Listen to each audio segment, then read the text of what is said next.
الحمد لله رب العالمين والصلاة والسلام الأتمان الأكملان على المبعوث رحمة للعالمين وعلى آله وأصحابه أجمعين أما بعد.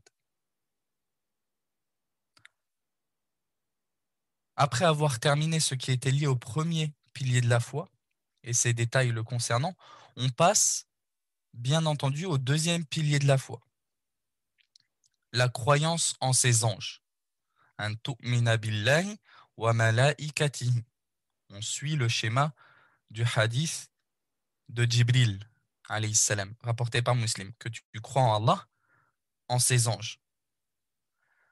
Les anges étant des créatures appartenant au monde de l'invisible, des créatures qui adorent Allah subhanahu wa ta'ala et ne possèdent aucun droit dans l'adoration, aucune part dans la seigneurie, à savoir dans la création. Ils n'ont aucune part dans la création, aucune part dans la royauté, aucune part dans l'administration, si ce n'est ce qu'Allah subhanahu wa ta'ala leur a ordonné de faire, comme on va le voir, et aucune part dans l'adoration. Ils ne méritent aucunement l'adoration. Allah les a créés de lumière, parmi leurs spécificités qu'Allah subhanahu wa ta'ala les a créés de lumière, et leur a octroyé une totale soumission à ses ordres et une capacité à pouvoir exécuter ce qu'il leur ordonne. Ils ne peuvent lui désobéir. La ya'souna Allah ma amarahum wa yaf'aluna ma yu'marun. Ils ne peuvent désobéir Allah subhanahu wa ta'ala dans ce qu'il leur ordonne. Wa yaf'aluna ma yu'marun. Et ils font ce qu'on leur ordonne. Comme il est venu dans Surat At-Tahrim. Parmi leurs spécificités aussi, à ces créatures-là, en plus d'avoir été créées de lumière et d'être naturellement orientées vers la soumission à Allah subhanahu wa ta'ala, le fait qu'il n'ait pas besoin de manger ou de boire. Et ça, c'est très clairement indiqué dans plusieurs récits. C'est quelque chose sur laquelle il n'y a pas de divergence entre les savants. Et c'est prouvé par ces récits dans lesquels certains anges sont venus voir Ibrahim alayhi salam sous forme humaine et qu'il leur ait mis en avant de la nourriture afin qu'ils mangent, avant de savoir que c'était des prophètes. Et ils refusèrent cette nourriture en précisant qu'ils sont des anges. Les hommes ne peuvent les voir dans leur forme réelle, si ce n'est une personne à qui Allah subhanahu wa ta'ala aurait accordé cette capacité comme un prophète véridique. Il est d'ailleurs rapporté que le prophète sallallahu alayhi wa sallam a vu Jibril sous sa vraie forme 2 fois d'ailleurs. Ces créatures-là, que sont les anges, sont extrêmement nombreuses. Seul Allah subhanahu wa ta'ala en connaît leur nombre. On a des hadiths qui nous démontrent justement leur nombre incroyablement grand. Dans plusieurs hadiths, on a ce qui prouve ce fait-là. Et Allah subhanahu wa ta'ala leur a confié différentes tâches et fonctions dans ce monde. Ils sont notamment les intermédiaires entre Allah et ses messagers. La croyance aux anges comporte 4 points. Pour entrer dans le vif du sujet et suivre le schéma que notamment Sheikh Al-Uthaymin a adopté dans son livre Nubdhatun anil Aqidati al-Islamiyya, aperçu de la croyance islamique, un livre d'ailleurs que je recommande à chaque personne. Sheikh Al-Uthaymin, il souligne la foi en ces 6 piliers-là sous cette forme-là. La croyance aux anges comporte 4 points ici. La croyance en Allah subhanahu wa ta'ala comporte tant de points. C'est ce que j'ai mentionné à travers chacun de ces 6 piliers-là. La croyance aux anges comporte donc 4 points. Al-imanu biwujudihim. Premièrement, croire en leur existence réelle, concrète et physique. Les anges existent réellement et physiquement, sous une réelle entité corporelle. Ce ne sont pas, comme l'ont déclaré certains courants déviants, certaines sectes, de simples manifestations de force du bien. Ce ne sont pas des forces abstraites comme le prétendent ces gens-là. Non. Ce sont des entités corporelles réelles. Et c'est un grave égarement que de dire autre que ceux-là. Ceci revient à accuser d'ailleurs le livre d'Allah subhanahu wa ta'ala de mensonge. La sunna du prophète sallallahu alayhi wa sallam et l'unanimité des musulmans donc de menteurs. comme l'a rapporté Ibn Taymiyyah, rahimahullah, dans son livre Bouryatul Murtad, et d'autres, bien sûr. Deuxièmement, al-imanu biman alimna smahu minhum bismihi. Croire de façon particulière aux anges dont nous connaissons le nom, comme Jibril, comme Mikaïl, comme Israfil. On doit croire en eux, ceux dont on connaît le nom spécifiquement. Qu'il y a un ange qui s'appelle Jibril, qu'il y a un ange qui s'appelle Israfil, qu'il y a un ange qui s'appelle Mikaïl. À partir du moment où un nom est venu authentiquement dans les textes pour désigner un ange, on doit y croire en ce prophète-là, dont le nom spécifique est ceci ou cela. Quant à ceux dont nous ne connaissons pas le nom, comme on l'a dit, il y a un nombre immensément grand d'anges. On ne connaît pas le nom de chacun de ces anges-là. Pour eux, on se contente d'y croire de manière générale. On sait qu'il y a beaucoup d'anges au sujet desquels leur nom n'est pas venu dans les textes. On y croit de manière générale. Si jamais il nous apparaît dans un texte authentique le nom d'un ange, on y croit à ce moment-là. Troisième point que comporte la foi aux anges, al-imanu bima alimna min sifatihim. Croire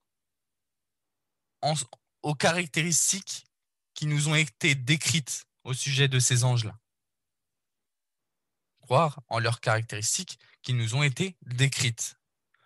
Comme les caractéristiques de Jibril, alayhi salam. Le prophète, sallallahu alayhi wa sallam, nous informa dans un hadith authentique qu'il le vit, comme je l'ai dit tout à l'heure, 2 fois sous son apparence réelle, sous sa forme dans laquelle il a été créé, en nous disant qu'il possédait 600 ailes remplissant l'horizon de par son immense taille. Imaginez. Enfin, tentez ne serait-ce que d'imaginer. 600 ailes qui couvraient l'horizon. Son apparence sur laquelle Allah subhanahu wa ta'ala l'a créé. Ça, c'est un ange. Jibril alayhi salam. Et il se peut qu'un ange, par ordre d'Allah subhanahu wa ta'ala, prenne l'apparence humaine. J'en ai fait mention tout à l'heure avec l'histoire de Ibrahim alayhi salam, avec les anges qui sont venus à lui, qui se rendirent ensuite chez Lut alayhi salam. Comme le cas pour Jibril alayhi salam lorsqu'il est venu voir Mariam, lorsqu'il est venu voir le prophète sallallahu alayhi wa sallam, dans le hadith de Jibril justement, dont on ne cesse de parler depuis maintenant quelques cours, dans le hadith que l'on connaît sous l'appellation hadith Jibril, le hadith de Jibril, qu'un homme qui n'était pas connu des compagnons est venu au prophète sallallahu alayhi wa sallam et il l'a informé sur toutes ces choses-là. À la fin du hadith, le prophète sallallahu alayhi wa sallam, qu'est-ce qu'il nous dit? Innahu Jibril atakum liyu'allimakum dinakum. C'était Jibril. Il est venu vous enseigner les choses liées à votre religion. Donc ici, il était venu sous une forme humaine. Quatrième point que comporte la foi aux anges, al-imanu bima alimna min a'malihim allati yaqumuna biha bi amrillahi azza wa jal. Croire aux actions et aux fonctions qu'ils exécutent par ordre d'Allah subhanahu wa ta'ala et qui nous ont été indiquées. Comme le fait qu'ils glorifient de manière générale, tous, qu'ils glorifient Allah subhanahu wa ta'ala et l'adorent nuit et jour, sans lassitude ni relâchement. Il se peut aussi, d'ailleurs, que certains aient des fonctions plus spécifiques, que certains d'entre eux soient chargés de missions ou fonctions spécifiques. Par exemple, Jibril, alayhi salam. Il est connu comme étant Al-Amin ala wahyillahi azza wa jal, comme étant le responsable de la révélation d'Allah subhanahu wa ta'ala. Comme Mikaïl, le fait qu'il soit chargé de faire tomber la pluie et de faire pousser la végétation. Comme Israfil, qui sera chargé de souffler dans la trompe au moment de l'heure et pour la résurrection. Comme l'ange de la mort, qui est chargé de recueillir les âmes lors du décès. Comme les anges qui sont chargés d'enregistrer et noter nos actes.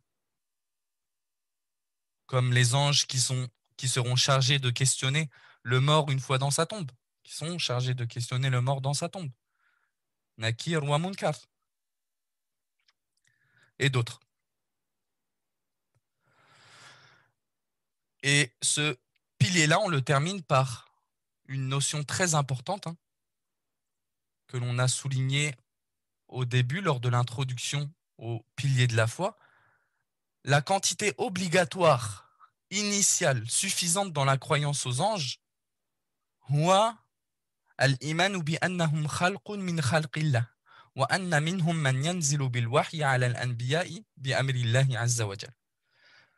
Croire qu'ils sont des créatures parmi les créatures d'Allah et que parmi eux, il y en a qui descendent avec la révélation sur les prophètes par ordre d'Allah subhanahu wa ta'ala. C'est la quantité minimale obligatoire suffisante qu'on a souligné au début, comme je l'ai dit, que dans les questions de foi, il y a des questions obligatoires et des questions surrogatoires qui ne sont pas obligatoires. Les questions obligatoires, on avait dit, souvenez-vous qu'elles sont de deux catégories. Ma la yasihhu al-imanu bihi illa bihi ibtida'an. Ce par quoi la foi, initialement, lorsque la personne elle désire se convertir, lorsque la personne elle prononce les deux attestations de foi, ce par quoi la foi n'est pas valide sans ces choses-là. Donc ça, c'est ce qu'on vient de préciser. La personne doit croire initialement que Allah subhanahu wa ta'ala, parmi ses créatures, il y a des anges. Des créatures qu'on appelle anges. Et après, le reste des informations à leur sujet, ça lui deviendra soit obligatoire lorsque la preuve lui parviendra, souvenez-vous. Par exemple, il devra croire une fois que il lira des versets concernant Jibril, qu'il y a un ange parmi les anges qu'Allah subhanahu wa ta'ala a créé. Il y a un ange qui s'appelle Jibril, alayhi salam. Donc quelqu'un qui se convertirait à l'islam, par exemple, il se convertirait à l'islam, il prononcerait les deux attestations de foi, et tu lui demanderais, par exemple, est-ce que tu sais qu'il y a un ange qui s'appelle Jibril, alayhi salam? S'il te dit non, à ce moment-là, il n'est pas sorti de l'islam par l'ignorance de ce fait-là. Mais une fois qu'il aurait eu connaissance des textes concernant Jibril, concernant le fait qu'il soit créé de lumière, etc., et qu'on lui ait démontré l'authenticité de ces textes, hein, pour ces choses-là, c'est des versets du Coran, s'il les reniait à ce moment-là, il serait non musulman. Il sortirait de l'islam à ce moment-là. Pourquoi? Parce que il n'aurait renié ces choses-là que par le fait d'avoir renié ou démenti les versets qui lui seraient parvenus. Et renier ne serait-ce qu'une lettre du Coran fait sortir de l'islam.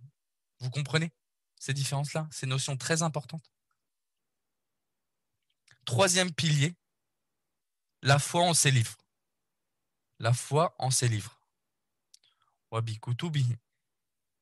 Al-iman an tu'mina billahi wa malaikatihi wa kutubihi.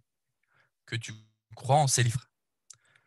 C'est-à-dire croire aux livres qu'Allah subhanahu wa ta'ala a révélés à ses messagers par miséricorde envers la création et en tant que guidés par laquelle ils pourront atteindre le bonheur dans la vie mondaine et la vie future. Pour quelle sagesse Allah subhanahu wa ta'ala a-t-il fait descendre des livres? On pourrait dire premièrement en tant que miséricorde, comme stipulé dans la phrase juste au-dessus, en tant que miséricorde, guidée et orientation vers les gens. وَلَقَدْ جِئْنَاكُمْ بِكِتَابٍ فَصَّلْنَاهُ عَلَى عِلْمٍ هُدًى وَرَحْمَةً لِقَوْمٍ يُؤْمِنُونَ. On leur est certes venu avec des livres qu'on a détaillés avec science, en tant que guidée et en tant que miséricorde pour les gens qui croient. تِلْكَ آيَاتُ الْكِتَابِ الْحَكِيمِ هُدًى وَرَحْمَةً لِلْمُحْسِنِينَ. Voici des versets d'un livre sage, en tant que guidée et miséricorde pour les bienfaisants. On a bien ces notions-là, que ces livres-là sont descendus en tant que miséricorde et guidés pour les gens. Le prophète sallallahu alayhi wa sallam aussi, il nous dit dans ce qui est rapporté par Muslim, قَدْ تَرَكْتُ فِيكُمْ مَا لَنْ مَا إِن تَمَسَّكْتُمْ بِهِمَا لَنْ تَضِلُّوا بَعْدِي. Je vous ai laissé des choses, j'ai laissé auprès de vous deux choses. Si vous vous y accrochez, vous ne vous égarerez pas. Kitabullah wa sunnati, le livre d'Allah et ma sunna. Donc le fait que le livre d'Allah ici subhanahu wa ta'ala, soit un moyen de guider, puisqu'il permet de ne pas s'égarer, concrètement. Mais aussi pour établir l'argumentation sur les créatures et couper toute possibilité de prétendue excuse le jour du jugement.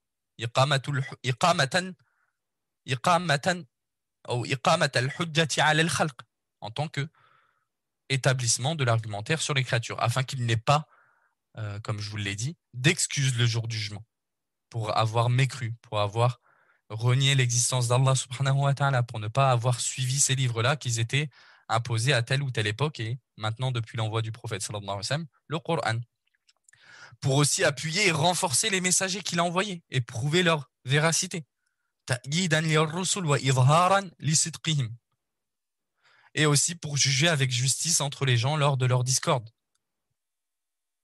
Allah subhanahu wa ta'ala, il nous dit dans le Coran, كان الناس أمة واحدة فبعث الله النبيين مبشرين ومنذرين وأنزل معهم الكتاب بالحق ليحكم بين الناس فيما اختلفوا فيه.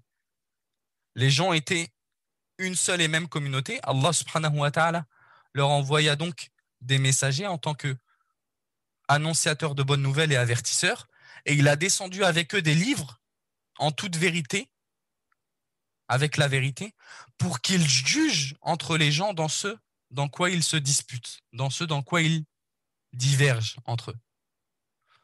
Donc, on a bien ce fait-là qu'Allah subhanahu wa ta'ala a descendu le livre, ou les livres de manière générale, pour que le prophète en question sur qui ce livre-là, cette révélation a été descendue, juge entre les gens dans leurs disputes. Et la croyance au livre comporte 4 points elle aussi. Al-imanu bi anna nuzulaha min indillahi haqqan. Premièrement, croire au fait qu'ils ont été véritablement révélés par Allah subhanahu wa ta'ala.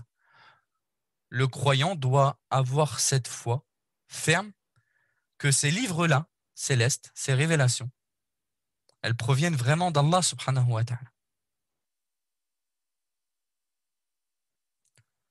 Elles ont été véritablement révélées par Allah subhanahu wa ta'ala. Deuxièmement, al-imanu bima alimna asmahu minha bismihi. Un peu comme pour la foi aux anges, croire au livre dont le nom nous a été indiqué, comme le Coran, qui fut révélé à Mohammed sallallahu alayhi wa sallam, comme la Torah, qui fut révélée à Moussa alayhi salam, comme l'évangile qui fut révélé à Isa alayhi salam, à Zabour qui fut donné à Daoud alayhi salam. Quant au livre dont le nom nous est inconnu, on se contente d'y croire de manière générale. Un peu comme pour les anges dont le nom ne nous est pas connu. On y croit de manière générale. On sait qu'Allah subhanahu wa ta'ala, il a envoyé énormément de messagers. Il a envoyé énormément de messagers. Et si on part du principe que tout messager a eu sa révélation, ce dont on connaît le nom parmi ces livres-là, parmi ces révélations-là, ces livres-là, ce n'est que très peu, comme vous pouvez le remarquer vous-même. Donc il y a forcément des livres dont on ne connaît pas le nom, et qu'Allah subhanahu wa ta'ala, par sa sagesse, n'a pas cité dans son livre ou sur la bouche de son prophète sallallahu alayhi wa sallam. Et il n'y a aucun problème là-dedans. Mais on y croit de manière générale qu'il y a eu d'autres livres, mais vu qu'on ne connaît pas leur nom, on ne peut pas y croire. Y croire spécifiquement, en connaissant le nom, bien sûr. C'est ça que je veux dire. Troisième point que comporte la foi au livre, تصديق ما صح من أخبارها كأخبار القرآن وأخبار ما لم يبدل أو يحرف من الكتب السابقة.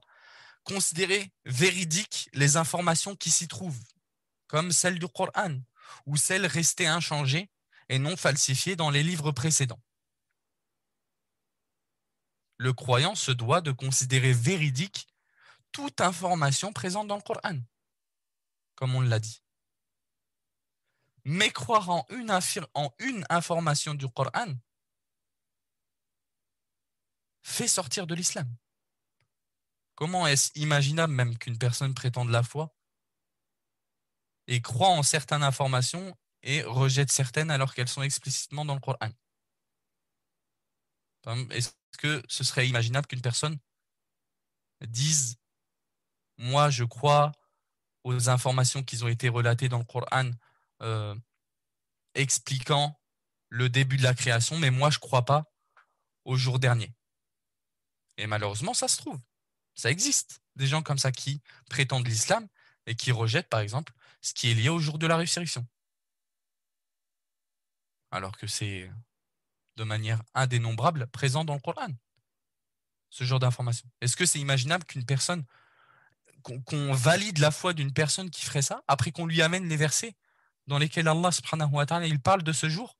Premièrement, dans Surat Al-Fatiha, Maliki Yawmiddin, le maître du jour de la résurrection, de la rétribution. Indication plus que claire de ce jour, dans lequel les gens seront ressuscités et jugés et rétribués selon leurs œuvres. C'est pas imaginable qu'une personne, elle soit réellement musulmane, tu lui amènes les versets, elle mécroit en ça. C'est pas possible d'affirmer sa foi. Parce qu'il aura véritablement, en réalité, concrètement, rendu et démenti ces versets.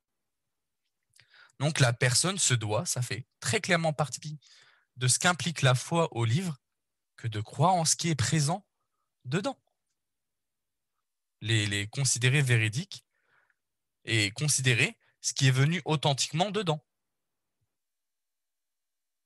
Bien sûr, il n'y a pas de doute sur l'authenticité de tout ce qui est dans le Coran.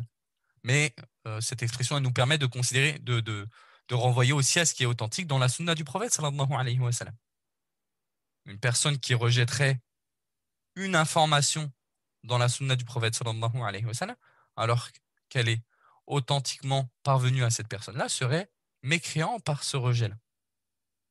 Bien sûr, ça c'est une affirmation de manière globale, ce qu'on pourrait considérer comme une anathémisation générale. Pour ceux qui veulent retourner à l'introduction des annulatifs de l'islam, les 2 premiers cours, qui ne sont pas d'ailleurs en ligne, je crois, jusqu'à aujourd'hui, mais attention. Là, c'est de manière générale qu'on est en train de parler de ça. On n'est pas en train d'appliquer ça à une personne précise, sur lequel on peut concevoir ou non d'éventuels obstacles ou excuses. Et les informations des livres précédents sont de 3 catégories. Parce qu'une personne pourrait se dire, oui, tu me dis que je dois considérer véridiques les informations qui se trouvent dans les livres de manière générale. Donc le Coran, je comprends. Mais comment tu veux que je considère véridiques les informations qui sont dans l'Évangile ou la Torah alors que c'est un fait que tout le monde reconnaît, tout musulman reconnaît, ces livres-là, ils ont été falsifiés et changés. Quelqu'un il pourrait me dire, comment tu veux que je remplisse ce point-là que tu me soulignes? Il prend connaissance que les informations dans les livres précédents sont de 3 catégories. On a une catégorie d'informations qui est en accord avec ce qu'on trouve dans le Coran. Par exemple, la mention d'un jour dans lequel les gens seront rétribués. Il n'y a aucun doute que tu trouves ce genre d'informations-là dans la Torah ou l'Évangile. Cette information-là, elle a été confirmée dans le Coran, elle est présente dans le Coran, elle est en accord avec ce que tu trouves dans le Coran. Donc, tu dois la considérer véridique. Premièrement, parce qu'elle est venue dans le Coran, et c'est d'ailleurs ça le paramètre, bien sûr, qui t'aide à reconnaître que c'est resté inchangé, ce texte-là que tu as trouvé dans l'autre livre. Bien sûr, je ne suis pas en train de parler du jugement de lire les autres livres, les livres comme la Torah et l'Évangile, mais je suis en train de parler des catégories d'informations que tu trouves là-bas. Pareil pour ce qui est en accord avec la sunna authentique du prophète sallallahu alayhi wa sallam et qui pourrait se trouver dans ces autres livres-là précédents. Tu le rendrais véridique à ce moment-là. On te dirait, dans la Torah aussi, il y a un verset qui parle du châtiment de la tombe, par exemple. Du coup, tu croirais de manière générale en ce texte-là. Parce que techniquement, il est en accord avec le Coran. Après, on a des informations qui sont en contradiction avec le Coran et la Sunna. Celles-ci, elles doivent être rejetées par le Coran et la Sunna. Elles ne peuvent qu'être fausses et mensongères. Elles ne peuvent être que fausses et mensongères. Par exemple, si quelqu'un il te ramène un prétendu verset de l'évangile dans lequel on y stipule, on y souligne le droit de l'adoration à Isa, alayhi salam, à Jésus, ça ne peut être qu'une information fausse et mensongère. Donc tu ne peux pas croire en cela, parce que ça contredit le Coran et la Sunna. Et on a des informations qui sont ni confirmées ni démenties par le Coran et la Sunna. Ces informations, elles peuvent être relayées relatées, mentionnées, mais elles ne doivent être ni considérées véridiques, ni considérées mensongères. Par exemple, dans ce qu'on appelle les Israéliyettes, donc dans les récits des enfants d'Israël, et ça comporte les récits des chrétiens et des juifs, on peut y trouver quelquefois, même dans certains livres de tafsir, des mentions faites du nom d'un prophète, ou des mentions faites, par exemple, que Adam, alayhi salam, quand il a été expulsé du paradis, il a été expulsé et descendu dans une ville sur terre qui s'appelle comme ceci ou comme cela. Ça, ce genre d'informations-là, généralement, ça nous provient des Israéliyates, donc ce qu'on appelle dans le tafsir les récits des enfants des Israélites, donc soit des juifs, soit des chrétiens. Donc ça, techniquement, on peut le relier, mais on peut ni le considérer véridique, ni le considérer mensonger. Parce qu'on n'a rien qui nous confirme cela, par exemple, dans le Coran et la Sunna de manière authentique. Mais on peut le relier. Qu'est-ce qui nous prouve ce fait-là, qu'on peut quand même le relayer? La parole du prophète sallallahu alayhi wa sallam rapportée par Al-Bukhari, la tusaddiqu ahl al-kitabi wa la tukadhibuhum. Ne considérez pas véridiques les gens du livre et ne les considérez pas comme menteurs. Et ça, cette parole-là, il faut la comprendre dans ce qui n'est ni confirmé par le Coran, ni confirmé par la Sunna. C'est pas à prendre de manière générale, parce qu'il y a des informations où obligatoirement tu dois les confirmer si elles sont en accord avec le Coran et la Sunna, ces informations-là. Et il y a des informations où tu dois inévitablement les démentir, les considérer comme menteurs, les informations qui contredisent le Coran et la Sunna. Donc ce hadith-là, il est bien applicable seulement pour les informations qui sont ni confirmées ni démenties par le Coran et la Sunna. Donc ce qui est potentiellement vrai ou faux, on ne peut pas le démentir et on ne peut pas le considérer vrai. On s'arrête sur cette information, mais on peut la relayer sous certaines conditions.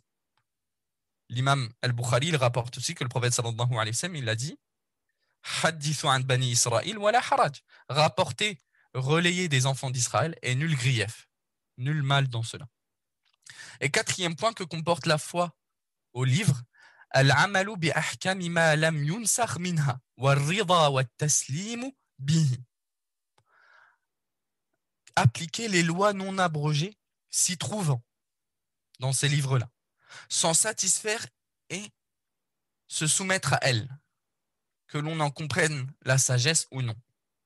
Un point très important. Un point très important que comporte la foi au livre. Appliquer les lois non abrogées s'y trouvant. Donc, dans le cas du Coran, appliquer les prescriptions d'Allah subhanahu wa ta'ala et de son prophète sallallahu alayhi wa sallam. Parce que Allah subhanahu wa ta'ala, dans son livre, à plus de 30 reprises, dans plus de 30 passages, Allah subhanahu wa ta'ala, il ordonne, si ce n'est plus, hein, il ordonne qu'on obéisse à son messager. Celui qui obéit au messager, il aura certes obéi à Allah.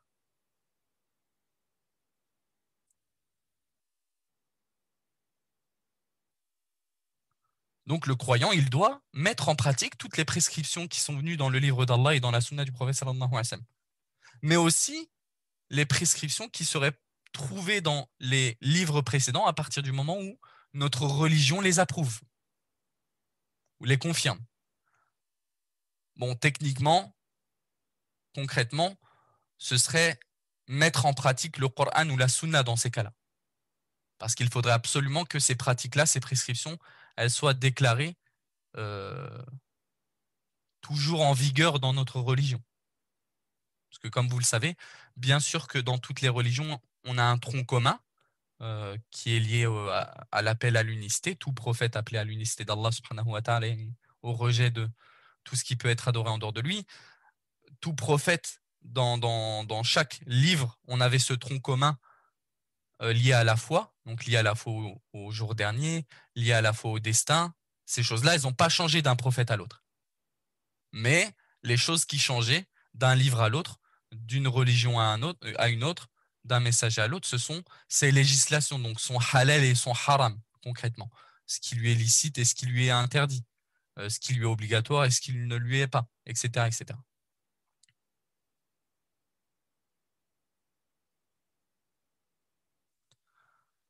Quoi qu'il en soit. Le croyant, il doit donc appliquer les lois non abrogées. Et par non abrogées, on entend les lois qui ont été annulées. Dans le Coran, on a, dans l'islam, on a des lois qui peuvent être abrogées. Donc, qu'ils étaient en vigueur à un moment, puis qu'Allah subhanahu wa ta'ala, que ce soit dans son livre ou à travers son prophète sallallahu alayhi wa sallam, nous a indiqué l'abrogation de celles-ci. Donc le fait qu'elles ne doivent plus être mises en vigueur, soit qu'elles ne doivent plus être en vigueur et que rien ne les remplace, soit que quelque chose d'autre les remplace.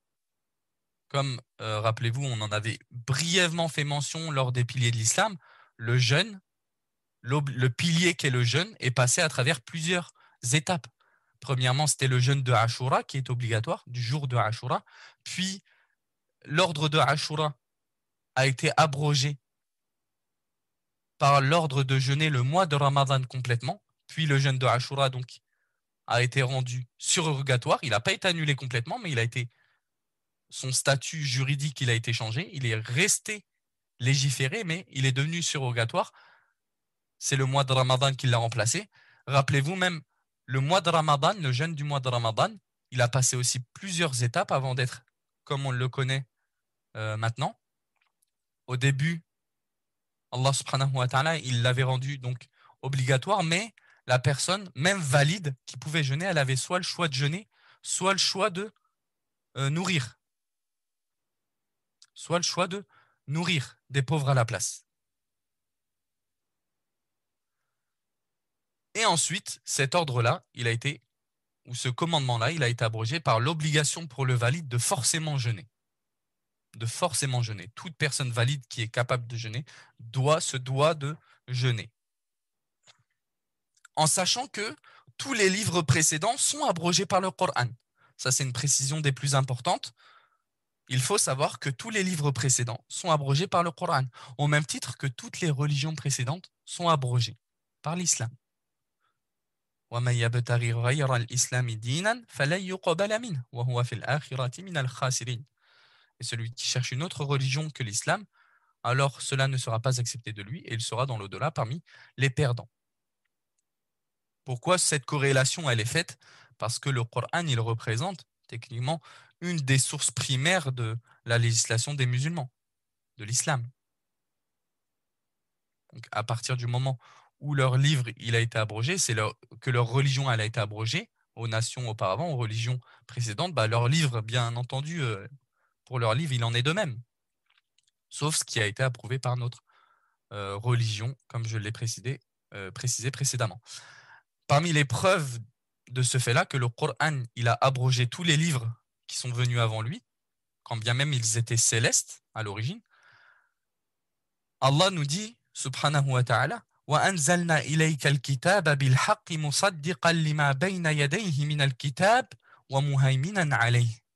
Et sur toi, Mohammed, nous avons fait descendre le livre avec la vérité, en toute vérité, pour confirmer le livre, et ici le sens c'est les livres qui étaient là avant lui, et pour le faire prévaloir sur eux, sur les autres livres.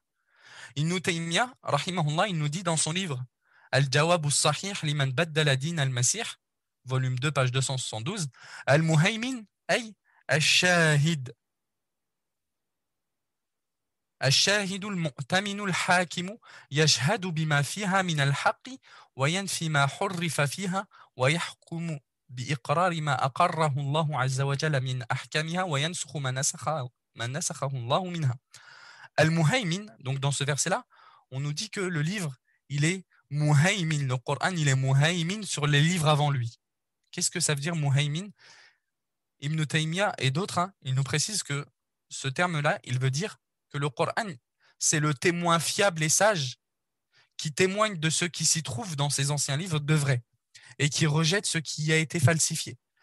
C'est un livre qui approuve ce qu'Allah subhanahu wa ta'ala a approuvé parmi ses règles, les règles de ses anciens livres, et abroge ce qu'Allah subhanahu wa ta'ala a abrogé parmi ses règles de ses anciens livres. Donc tout livre avant le Coran ne doit plus être mis en pratique, si ce n'est ce qui s'y trouvera dans ces livres et qui a été approuvé, qui a été gardé en vigueur dans notre religion. Mais ce sera parce que ça fait partie de notre religion, techniquement, qu'on continuera de le mettre en pratique. Parce que ça a été approuvé de notre religion. Sans cette approbation, on ne l'aurait pas mis en pratique.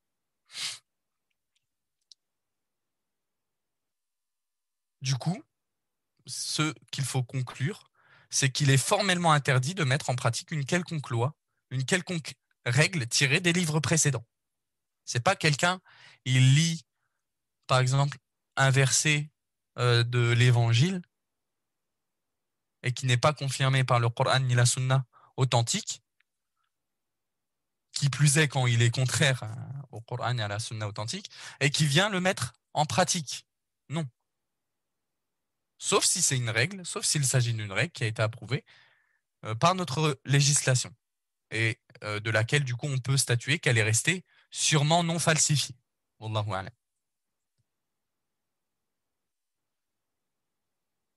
En terminant ce pilier-là par ce qu'on est accoutumé de préciser, à savoir que la quantité minimale initiale obligatoire dans la croyance au livre, c'est le fait de croire qu'Allah a descendu sur qui il veut parmi les messagers des livres qui sont sa parole, afin qu'il juge ces messagers, qu'il juge par cela entre les gens dans leurs divergences, et que tous ces livres sont abrogés par le Coran.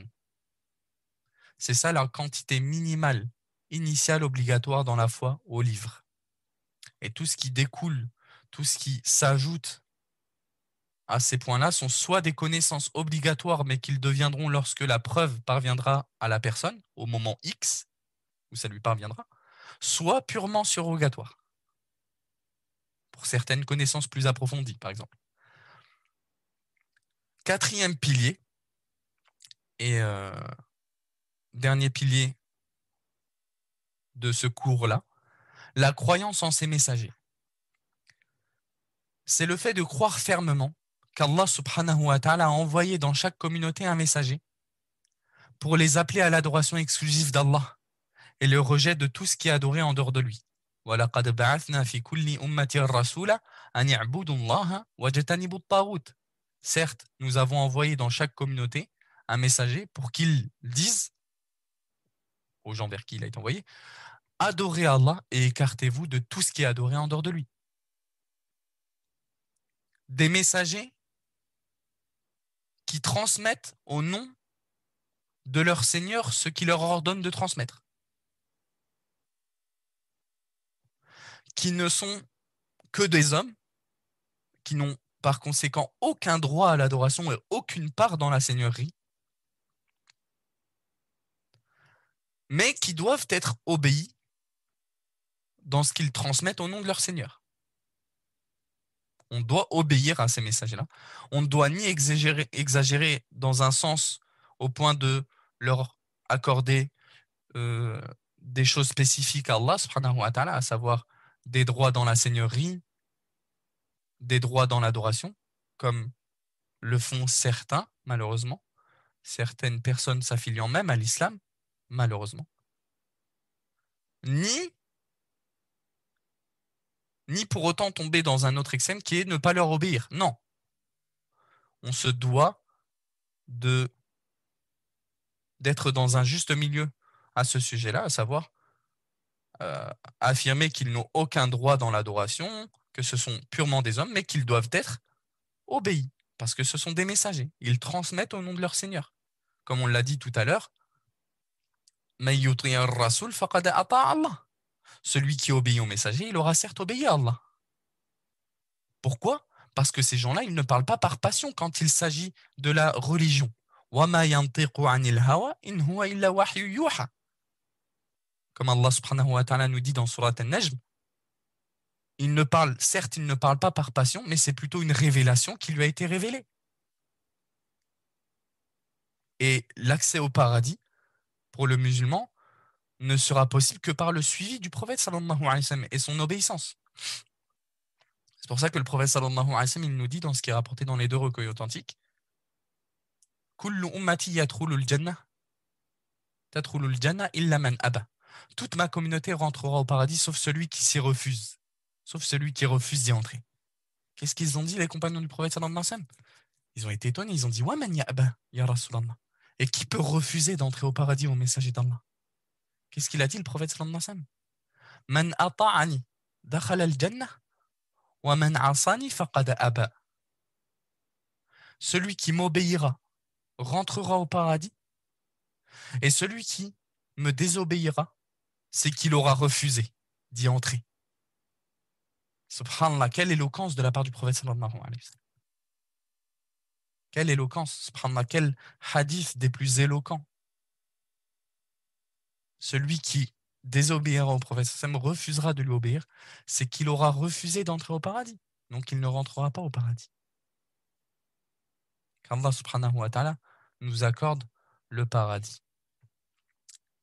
La sagesse quant à l'envoi des messagers, comme on l'a fait pour la sagesse à la descente des livres, il y a plusieurs sagesses et une infinité de sagesses, mais pour en citer quelques-unes, parmi les sagesses quant à l'envoi des messagers, l'établissement de l'argumentaire sur les créatures, comme tout à l'heure pour la descente des livres. Allah subhanahu wa ta'ala il nous dit dans le Coran Rusulan mubashirin wa mundhirin li'alla yakuna lin-nasi 'ala Allahi hujjatun ba'da ar-rusul. Des messagers annonciateurs de bonnes nouvelles et avertisseurs, afin qu'après la venue des messagers, les gens n'aient point d'arguments devant Allah, n'aient point d'excuses. Que les gens n'aient point d'excuses devant Allah, parce qu'ils auraient reçu ce prophète qui les aurait appelés à l'adoration d'Allah, au suivi de ce qu'il leur transmet au nom de son Seigneur, de leur Seigneur. Donc les gens n'auront point d'excuses dans la mécréance, alors qu'Allah subhanahu wa ta'ala il leur a descendu des livres, alors qu'Allah subhanahu wa ta'ala il leur a envoyé des messagers. Tout est à portée de main, encore plus de nos jours. Parmi les sagesses à l'envoi des messagers, توجيه الناس وإرشادهم لما فيه خيرهم وإصلاحهم في دنياهم وآخرتهم. L'orientation des gens et leur guider vers le bien et vers ce dans quoi réside la réforme dans leur deux vies, dans leur deux demeures, pour leur demeure mondaine et leur demeure future, l'au-delà. Comme ce qu'on pourrait trouver l'indication de cette sagesse-là, comme ce qu'on pourrait trouver dans ce hadith-là rapporté par Al-Bukhari, dans lequel le prophète sallallahu alayhi wa sallam il dit Mathali kamathali rajulin istawqada naran falamma adaa'at ma hawlaha ja'ala al-farash yaqa'na fiha wa ja'ala yahjizuhun fa ana akhidhun bihajzikum 'ani an-nar wa antum taqtahimuna fiha. Un très grand hadith dans lequel le prophète sallallahu alayhi wa sallam il dit mon exemple est tel l'exemple d'un homme qui aurait allumé un feu. Lorsque de ce feu émanerait la lumière que dégage le feu, les papillons se précipiteraient pour se jeter dans ce feu. Et cet homme-là ferait en sorte de les écarter. Mais à chaque fois, elle tenterait d'y retourner dans ce feu-là. Le professeur Sami termine en disant qu'il est tel, cet homme-là qui essaye d'écarter les gens de l'enfer, de les repousser de l'enfer, alors que vous essayez d'y plonger. Peut-être la première. Et c'est une grande comparaison que le prophète sallallahu alayhi wa sallam nous fait ici. Le seul secours, le seul salut, il se trouve dans le suivi de la sunna du prophète sallallahu alayhi wa sallam. Et tu vois les gens pour autant s'écarter de ça, alors que le prophète sallallahu alayhi wa sallam, il nous a appelé à tout ce qui est un bien pour nous ici-bas et dans l'au-delà. Et les gens, qu'Allah nous guide, qu'Allah nous réforme, on se précipite dans ce qui est un mal pour nous. Tu vois les gens, ta sunna, j'en veux pas. Et tu vois qu'il essaye d'adorer Allah subhanahu wa ta'ala par des innovations. Il se fatigue pour rien. Tu vois des gens agir de telle et telle façon en s'écartant des enseignements du prophète sallallahu alayhi wa sallam. Quoi qu'il en soit. La révélation par laquelle Allah subhanahu wa ta'ala privilégie qui il veut parmi ses serviteurs, elle est de deux catégories. Wahyu nubuwa wa wahyu risala. Wa hiya darajatun a'la min an-nubuwa. La révélation qu'Allah subhanahu wa ta'ala peut faire à un de ses serviteurs, elle est de deux catégories. La révélation de prophétie, le fait de devenir un prophète, et la révélation du message, le fait de devenir un messager. Donc, les textes nous prouvent que ce degré-là, le fait d'être messager, c'est un degré plus élevé que la prophétie, le fait d'être prophète. D'ailleurs, les savants nous ramènent cette unanimité-là, notamment Ibn Kathir dans son tafsir, il nous dit la khilafa anna ar-rusul afdal min baqiyatil anbiya. Il n'y a pas de divergence quant au fait que les messagers sont meilleurs que l'ensemble des prophètes. Et As-Safarini, pareil, dans son livre Lawami'ul Anwar, il nous dit Ar-Rusul, awi ar-Rasul, afdalu min an-Nabiyyi ijma'an. لتميزه بالرسالة التي هي أفضل من النبوة. Le messager est meilleur que le prophète par unanimité, de par sa spécificité par le message, le fait qu'il a été spécifié par le message qui est meilleur que la prophétie. Tout ça pour nous dire que la foi au messager, ça comporte bien entendu la foi au prophète. Il ne faut pas comprendre que le pilier dont il est question ici, c'est simplement de croire au messager, mais pas au prophète. Non, ce pilier-là, il englobe la foi au prophète et la foi au messager. En précisant du coup que la prophétie, c'est un degré plus haut que le fait d'être prophète. Maintenant, ce qui peut être intéressant de mentionner, après avoir dit qu'il y a deux degrés dans la révélation, le type de révélation qu'Allah subhanahu wa ta'ala peut faire à un de ses serviteurs, quelle est la différence entre un prophète et messager? Sujet sur lequel il y a eu beaucoup de paroles des savants. Certains ont affirmé qu'il n'y avait aucune différence entre les deux. Néanmoins, les textes nous démontrent le contraire. Et globalement, les avis les plus forts sur cette question-là, on pourrait les résumer à deux.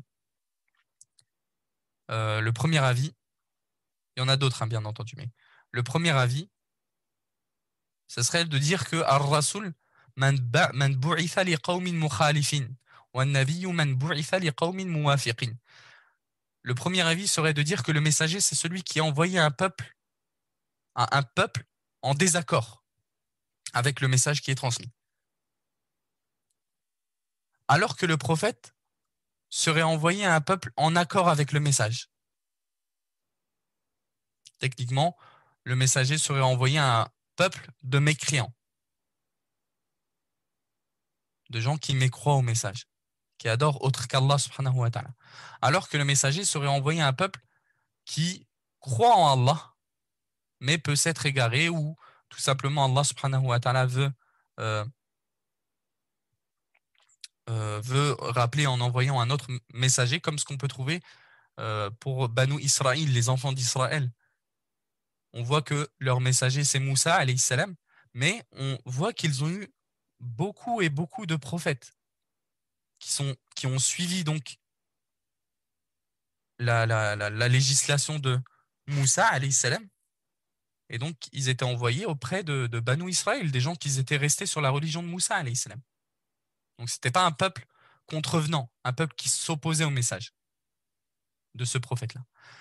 C'est notamment l'avis d'Ibn Taymiyyah dans Nubuwat, dans son livre An-Nubuwat. Le deuxième avis que je vais citer, c'est le fait que Ar-Rasul man uhiya ilayhi bi shar'in jadid wa umira bit tabligh wa an-nabiyyu man bu'itha mujaddidan li shar'i man qablahu min ar-rusul. Le fait de dire que le messager serait celui à qui une révélation fut donnée avec une nouvelle législation et à qui on aurait commandé de transmettre cette religion, cette révélation, cette nouvelle législation. Et le prophète serait celui à qui on aurait fait une révélation, mais qui serait envoyé en tant que revivificateur de cette législation de celui qui a été envoyé avant lui parmi les messagers.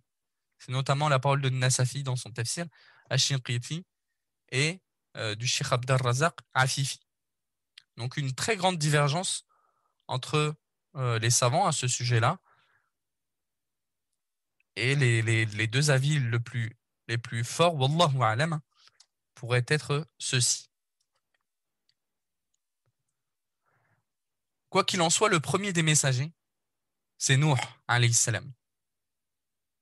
le premier des messagers, c'est Nuh alayhi salam, comme ce qui a été rapporté dans le Bukhari le précise. Le prophète sallallahu alayhi wa sallam, il nous dit que le jour du jugement, les gens viendront voir Nuh et lui diront Ya Nuh, anta awwala ar-rusul ila ahli al-ard. Ô Nuh, tu es le premier des messagers envoyés aux hommes. À ne pas confondre avec Adam, qui est le premier prophète, en plus d'être le premier homme. Et le dernier des prophètes, et le sceau des prophètes, étant Mohammed sallallahu alayhi wa sallam. Allah subhanahu wa ta'ala nous dit justement Ma kana Muhammadun aba ahadim min rijalikum walakin rasul Allah wa khataman nabiyyin wa kana Allahu bi kulli shay'in alima. Mohammed n'a jamais été le père de l'un de vos hommes, mais il est le messager d'Allah et le dernier des prophètes. Allah est certes parfaitement connaisseur de toutes choses. Ce verset-là, il nous prouve bien que Mohammed sallallahu alayhi wa sallam, c'est bien le dernier des prophètes. Et si c'est le dernier des prophètes, a fortiori, c'est forcément le dernier des messagers. C'est vrai que quelqu'un pourrait dire oui, mais Allah subhanahu wa ta'ala, il dit que c'est le dernier des prophètes. Il n'est pas forcément fait mention de messagers. Mais en réalité, s'il n'y a plus de prophètes, il y a forcément plus de messagers. Parce que tout prophète, tout messager est forcément prophète, mais ce n'est pas tout messager qui est messager. Tout prophète qui est messager. Vu qu'on a dit que le degré de messager, c'est plus haut que le degré de prophète, il faut savoir que tout messager, il est considéré comme prophète. D'ailleurs, pour ça que le prophète Mohammed sallallahu alayhi wa sallam, ici, il a été décrit comme étant le sceau des prophètes. Pourtant, c'est un messager, sallallahu alayhi wa sallam. Parce que tout messager, il est forcément prophète, mais pas inversement. Vu que messager, c'est meilleur que prophète, si tu es messager, tu es forcément prophète, mais pas inversement. Et là, ici, en faisant la négation de toute personne qui pourrait venir prétendre la prophétie après Mohammed, sallallahu alayhi wa sallam, on y voit une preuve aussi a fortiori qu'il n'y a pas de messager, qui plus est, après le prophète sallallahu alayhi wa sallam. Et du coup, dans ce verset-là, il y a une réfutation à toute personne qui pourrait prétendre la prophétie ou le fait d'être messager après le prophète sallallahu alayhi wa sallam. Et malheureusement, ça aussi, ça a existé, même parmi les gens qui ont prétendu être musulmans, comme ce qu'on pourrait trouver de Moussaïlama al-Kadhab, Moussaïlama le grand menteur, qui a prétendu un peu avant la mort du prophète sallallahu alayhi wa sallam d'être messager. Et vers la fin de la vie du prophète sallallahu alayhi wa sallam, avant qu'il soit mort, hein, il aurait envoyé Moussaïlama, cet homme-là, une lettre au prophète sallallahu alayhi wa sallam en lui disant d'ailleurs Min rasulillah ila rasulillah. Donc Moussaïlama, il aurait envoyé une lettre au prophète sallallahu alayhi wa sallam dans laquelle il aurait dit du messager d'Allah, d'un messager d'Allah vers un messager d'Allah. Et le prophète sallallahu alayhi wa sallam, il aurait répondu à cette lettre-là Min rasulillah ila adouillah. Du messager d'Allah, sallallahu alayhi wa sallam, vers l'ennemi d'Allah. En précisant que le nom qu'il mérite, la caractéristique qui lui est la plus méritante, c'est le fait qu'il soit un ennemi d'Allah, qui plus est un menteur dans sa prétention. Et les savants sont d'ailleurs unanimes sur le fait que toute personne qui prétendrait la prophétie après Mohammed sallallahu alayhi wa sallam est forcément un mécréant. Tout comme celui qui croirait en un prophète après Mohammed sallallahu alayhi wa sallam. Ibn Hazm, il nous dit dans son livre Al-Fasl وأما من قال أن بعد محمد صلى الله عليه وسلم نبي غير موسى أو غير عيسى بن مريم فإنه لا يختلف اثنان في تكفيره. Quant à celui qui dirait qu'après Mohammed sallallahu alayhi wa sallam, il y a un prophète autre que Isa ibn Maryam, il n'y a pas de divergence sur celui-ci entre deux personnes sur sa mécréance. Pourquoi Ibn Hazm précise Isa alayhi salam alors que Isa alayhi salam il a été envoyé avant Mohammed sallallahu alayhi wa sallam? C'est parce que comme vous le savez,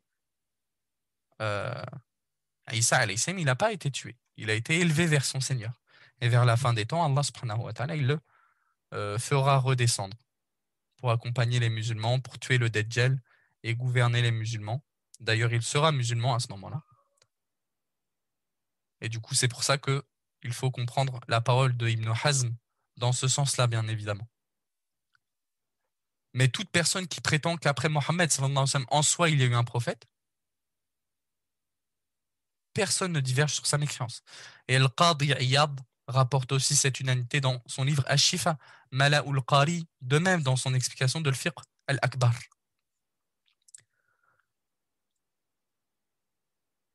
Prochain point qu'il convient de détailler, j'en ai déjà fait mention au début de ce pilier-là, les prophètes sont des hommes créés qui ne possèdent aucune part dans la seigneurie ou de droit dans l'adoration. Allah subhanahu wa ta'ala il nous dit d'ailleurs à ce sujet قُلْ لَا أَمْلِكُ لِنَفْسِي نَفْعًا وَلَا ضَرًّا إِلَّا مَا شَاءَ اللَّهُ وَلَوْ كُنْتُ أَعْلَمُ الْغَيْبَ لَاسْتَكْثَرْتُ مِنَ الْخَيْرِ وَمَا مَسَّنِيَ السُّوءُ إِنْ أَنَا إِلَّا نَذِيرٌ وَبَشِيرٌ لِقَوْمٍ يُؤْمِنُونَ. Dis, ô Mohammed, dis-leur, je ne détiens pour moi-même ni profit ni dommage, ni de quoi me profiter, ni de quoi me nuire, sauf ce qu'Allah subhanahu wa ta'ala veut. Et si je connaissais l'inconnaissable, l'invisible, j'aurais eu des biens en abondance et aucun mal ne m'aurait touché. Je ne suis certes, pour les gens qui croient, qu'un avertisseur et un annonciateur. Un verset très fort, dans lequel on peut y extraire énormément de leçons. Le fait que le prophète sallallahu alayhi wa sallam, il ne convient pas qu'on lui attribue, par exemple, une quelconque connaissance des choses de l'invisible. Sauf ce qu'Allah subhanahu wa ta'ala lui a permis à un moment X de savoir ou de voir parmi les choses de l'invisible. Mais sinon, le prophète sallallahu alayhi wa sallam, en soi-même, il ne connaît pas l'invisible, si ce n'est ce qu'Allah subhanahu wa ta'ala lui transmet par révélation, lui accorde de voir ou de connaître. Sinon, il ne connaît pas l'invisible, le futur, si ce n'est ce qu'Allah subhanahu wa ta'ala lui révèle. Allah subhanahu wa ta'ala nous précise bien clairement ce fait-là, dans ce verset-là, des plus clairs, des plus évidents. Une très grande calamité naissante, enfin, qui existe. Le fait que certaines personnes croient en des gens qui prétendent la piété, le fait d'être des soi-disant awliya, soi-disant des alliés d'Allah, des pieux, qui prétendent une quelconque connaissance de l'invisible, comme ce qu'on peut trouver chez beaucoup de soufis, etc. Le fait qu'ils croient en leur gourou qui prétend connaître l'avenir, qui prétend connaître des choses de l'invisible. C'est de la mécréance, ça. Le prophète, sallallahu alayhi wa sallam, plus élevé qu'un soi-disant allié qu'ils essayent de te faire passer pour un allié, alors que c'est plutôt un allié de Shaitan, comme Ibn Taymiyyah en a parlé beaucoup dans son livre, la différence entre les alliés du tout miséricordieux et les alliés du Shaitan. Tu vois que le prophète, le messager d'Allah, sallallahu alayhi wa sallam, Sayyidu Bani Adam, le maître des enfants d'Adam, il renie, il fait la négation d'une quelconque connaissance de l'invisible.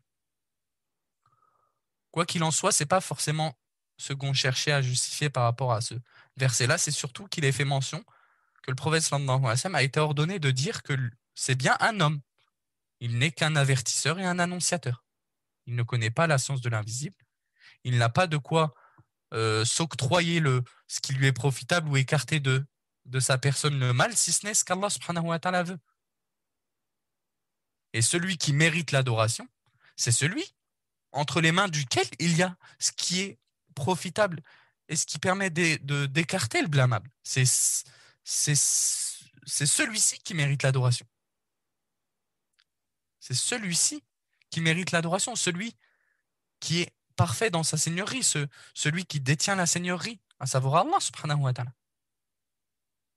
qui est le seul créateur, qui est le seul roi de cette création-là, qui est le seul administrateur, qui est le seul capable de nuire, le seul capable de profiter de manière totale et absolue. Allah subhanahu wa ta'ala nous dit aussi dans ce sens-là, dans le fait que les prophètes sont des hommes et qu'ils n'ont pas à être adorés. قُلْ إِنِّي لَا أَمْلِكُ لَكُمْ ضَرًّا وَلَا رَشَدًا. Dis au Mohammed, dis-leur, je ne possède aucun moyen pour vous faire du mal, ni pour vous mettre sur le chemin droit. Et les prophètes, petite précision, sont amenés à être atteints par tout ce qui peut toucher les hommes, comme la maladie, la mort, le besoin de manger, de boire, etc. Ce qui appuie encore plus ce fait-là, qu'ils n'ont aucun droit à la seigneurie si ce sont des hommes dont la nature et le besoin est celui des hommes. Allah subhanahu wa ta'ala nous dit au sujet de Ibrahim, que Ibrahim dit en décrivant son Seigneur, وَالَّذِي هُوَ يُطْعِمُنِي وَيَسْقِينِ وَإِذَا مَرِضْتُ فَهُوَ يَشْفِينِ وَالَّذِي يُمِيتُنِي ثُمَّ يُحْيِينِ. Et c'est lui qui me nourrit et me donne à boire. Et quand je suis malade, c'est lui qui me guérit. Et c'est lui qui me fera mourir, puis me redonnera la vie. Et le prophète sallallahu alayhi wa sallam, encore une fois, explique explicitement ce fait-là dans ce qui est rapporté par Al-Bukhari. Ana innama ana basharum mithlukum ansa kama tansaun fa idha nasitu fadhkuruni. Certes, je ne suis qu'un homme, qu'un être humain comme vous. Il peut m'arriver d'oublier comme vous. Si j'oublie, rappelez-moi. Et tout ça pour mentionner, pour stipuler aussi un fait qui est que ces choses-là qui peuvent arriver à un homme comme à tout autre, à un prophète comme à tout autre homme, n'est en aucun cas une chose qui vient entacher la révélation que ce prophète-là transmet au nom de son Seigneur. Parce que ces choses-là qui l'atteignent ne contredisent pas ou n'affectent pas l'authenticité de ce qu'il transmet quand il parle de la religion. C'est pour ça que Ibn Taymiyyah nous dit, et ainsi que d'autres, dans d'autres livres, dans Minhaj Sunnah, il nous dit Inna ahla sunnati muttafiquna ala anna al-anbiya ma'asumuna fima yuballighunahu anillahi azza wa jal. Les gens de la Sunna sont unanimes sur le fait que les prophètes sont infaillibles. Ils ne peuvent se tromper dans ce qu'ils transmettent, d'Allah subhanahu wa ta'ala. Donc, il n'y a aucune contradiction entre ces choses-là. Parce que certaines personnes, quand tu leur rapportes des faits authentiques, le fait que le prophète sallallahu alayhi wa sallam, il a été atteint de sorcellerie, ils te renient ces hadiths-là authentiques.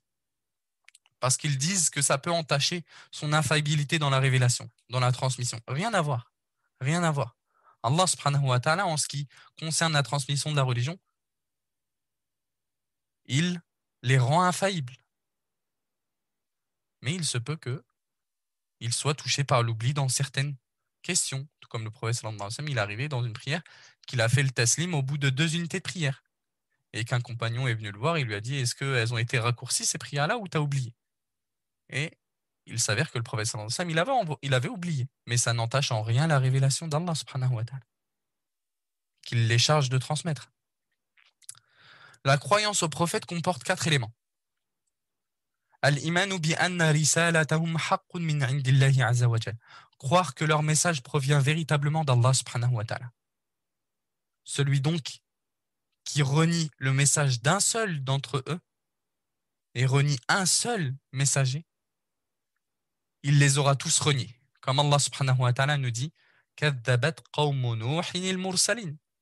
Le peuple de Nuh traita de menteurs les messagers.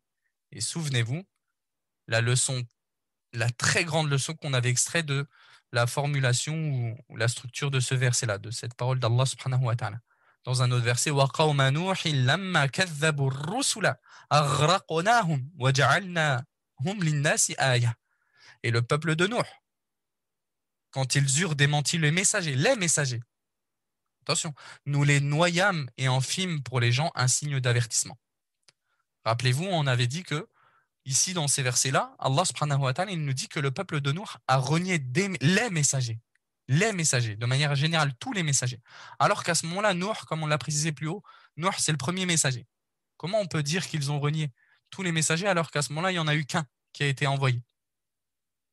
Justement, pour cette leçon, souvenez-vous, sur laquelle les savants sont unanimes, celui qui renie la prophétie d'un seul messager, il aura renié tous les prophètes et il aura mécru. Pire encore, celui qui ne rejette pas la prophétie d'un prophète, mais qui rejette ne serait-ce qu'une seule chose avec laquelle l'un d'entre eux est venu, il est sorti de l'islam. C'est pour ça qu'Ibn Battah, rahimahullah, en 387 de l'Hégire, il nous dit dans l'Ibana Surah, law anna rajulan amana bi jami'i ma ja'at bihi ar-rusul illa shay'an wahidan kana bi raddi dhalika shay'i kafiran 'inda jami'i al-ulama. Si un homme croyait en tout ce qu'ont apporté les messagers, mais ne rejetait qu'une seule chose, il deviendrait par ce rejet-là, mécréant par unanimité des savants. Si ça, c'est le cas d'une personne rejetant une chose apportée par un messager, que dire de celui qui rejette un messager en soi? Et ça, encore une fois, comme on l'a déjà fait, on peut l'utiliser dans les choses qui indiquent une des choses, une des centaines des choses qui justifient l'anathémisation des chrétiens et des juifs. Tu vois des musulmans, encore une fois, triste de le constater, qui doutent, malheureusement, et pire encore dans certains cas, de la mécréance des gens du livre. Il dit, moi, j'ai pas envie de dire qu'ils sont mécréants. Moi, j'ai pas envie de dire qu'ils sont mécréants. Ils ont une certaine foi, mais ils n'ont pas la foi demandée en islam minimale. Même dans leur foi, si leur religion elle était toujours valide et pas abrogée, comme on l'a précisé, leur foi ne serait même pas valide, selon leur foi à eux. Que dire alors quand la seule foi acceptée après l'envoi du prophète sallallahu alayhi wa sallam, c'est la foi musulmane, celle avec laquelle le prophète sallallahu alayhi wa sallam a été envoyé vers tous les gens, et qui rejette Mohammed sallallahu alayhi wa sallam, et qui rejette ceci ou cela. Petite aparté. Deuxième chose que comporte la foi au messager, al-iman biman alim nasmahu minhum bismihi. À l'exemple de ce qu'on a pu voir dans la croyance aux anges et aux livres, croire en particulier aux prophètes dont le nom nous est connu, par leur nom, comme Mohammed, sallallahu alayhi wa sallam, Ibrahim, Moussa, Isa, Nuh, alayhi salam. Ces 5 prophètes d'ailleurs qui sont ceux qu'on appelle Ulul Azm, les doués de résolution. Quant aux prophètes dont nous ne connaissons pas le nom, on se contente d'y croire de manière générale. On sait que Allah subhanahu wa ta'ala, dans son livre, il a mentionné 25 messagers seulement. D'ailleurs, Allah subhanahu wa ta'ala, il nous dit dans le Coran, وَرُسُلًا قَدْ قَصَصْنَاهُمْ عَلَيْكَ مِنْ قَبْلُ وَرُسُلًا لَمْ نَقْصُصْهُمْ عَلَيْكَ وَكَلَّمَ اللَّهُ مُوسَى تَكْلِيمًا. Il y a des messagers dont nous t'avons raconté l'histoire et des messagers dont nous ne t'avons point raconté l'histoire. Et Allah a véritablement parlé à Moussa, alayhi salam. Donc on se contente de croire qu'il y a des messagers dont nous ne connaissons pas forcément le nom, mais qui ont existé, etc., etc. Troisième chose que comporte la foi aux messagers, chose qu'on peut retrouver dans les piliers qu'on a mentionnés précédemment, tasdiqu ma sahha anhum min akhbarihim, croire aux récits authentiques qui nous sont parvenus à leur sujet. Et quatrièmement, al-amalu bi shari'ati man ursila ilayna minhum wa huwa khatimuhum Muhammadun sallallahu alayhi wa sallam al-mursalu ila jami'in nas. Pareil que dans la foi au livre, le fait d'appliquer les lois non abrogées de ceux-ci, mettre en pratique la législation de ceux qui nous ont été envoyés parmi eux. Et ici, à savoir le sceau des messagers, Mohammed sallallahu alayhi wa sallam, qui a été envoyé à toute l'humanité. Et je le rappelle, et je ne cesserai de le rappeler, le fait qu'il a été envoyé à toute la communauté, à toute l'humanité, pardon, ça implique forcément que toute l'humanité doit répondre à son appel. Allah subhanahu wa ta'ala nous dit dans le Coran وَمَا أَرْسَلْنَاكَ إِلَّا كَافَةً لِلنَّاسِ بَشِيرًا وَنَذِيرًا وَلَكِنَّ أَكْثَرَ النَّاسِ لَا يَعْلَمُونَ. Et nous t'avons certes envoyé à toute l'humanité en tant qu'annonciateur de bonnes nouvelles et avertisseur, mais la plupart des gens ne savent pas. Et le prophète sallallahu alayhi wa sallam nous dit dans ce qui est rapporté par Bukhari et Muslim qu'on lui a donné 5 choses qui n'ont pas été données aux prophètes avant lui. On m'a donné 5 choses qu'on a données à personne avant moi. Et parmi ces 5 choses, moi,